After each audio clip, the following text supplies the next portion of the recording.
கலைஞர் ஏதோ சாப்பாட்டுக்கே வழி இல்லாம கையில மஞ்ச பைய தூக்கிக்கிட்டு சென்னை வந்து இறங்கினதாகவும் உடனே எம்எல்ஏ ஆனதாகவும் அதுக்கப்புறம் ஏராளமான சொத்து சேர்த்ததாகவும் ஒரு கதை காலங்காலமா பரப்பப்பட்டு வருது. ஆனா உண்மை என்ன தெரியுமா?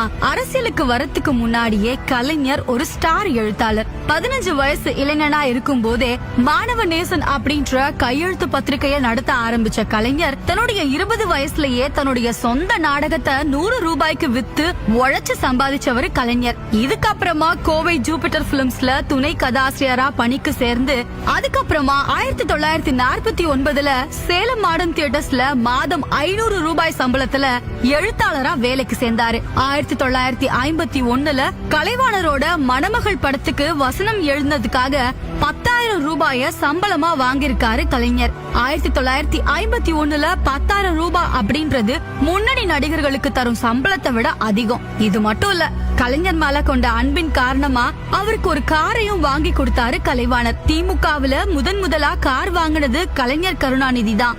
ஆக பராசக்தி படம் வெளியாகிறதுக்கு முன்னாடியே காரை வாங்கிட்டாரு கலைஞர். இதுக்கப்புறமா பராசக்தி, பணம், மனோகரா, மலைக்கல்லன்னு தொடர்ந்து வெற்றி படங்களை கொடுத்து தமிழ் சினிமாவில அசைக்க முடியாத கதை மற்றும் வசனகர்த்தாவா உருவெடுத்தாரு. அவர் அரசியலுக்கு வந்து எம்எல்ஏ ஆகிறதுக்கு முன்னாடி, அதாவது 1955ல